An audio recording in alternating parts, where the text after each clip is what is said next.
נסענו למסיבה 6 חברים, 5:30 בבוקר, הגענו לשם, לנובה. בדיוק שעה לפני שהכל התחיל. אני היחידי שחזרתי משם, ומי השם שחזרה מהשבי, כל השאר נרצחו. מי חזר מהשבי? מי השם? בעסקה האחרונה היא חזרה. בחורה.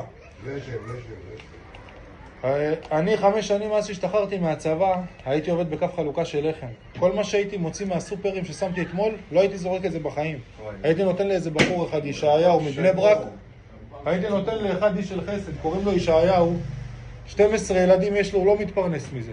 אני הייתי מביא לו את הסחורה, הוא גם ביום של צום, הוא היה בא אליי, ככה זקן עד לפה, צדיק, בן 50 ומשהו אחי, היה בא אליי לבית, בשיא החום, לא משנה מה, לוקח את הסחורה, מוריד בישיבות בבני ברק, בבתי כנסת.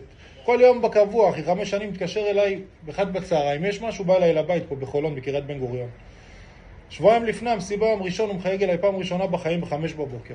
אני אומר לו, מה אתה מחייג עכשיו? עוד לא התחלתי את היום, מה הוא אומר לי? חלמתי עליך אתמול. אני אומר לו, מה חלמת? הוא אומר לי שרודפים אחריך עם רובים, ומה ששומר עליך זה הפיתות שאתה נותן. שבועיים אחרי זה אני רואה את המחבלים בעיניים 3 פעמים. וכל מי שנסע איתי נרצח, אחי. נראה לך סרטונים שיורים לנו על האוטו, אחי. אתה לא מאמין איזה נס היה לי שם. נס, אחי. זה גמילות חסדים. יאיר.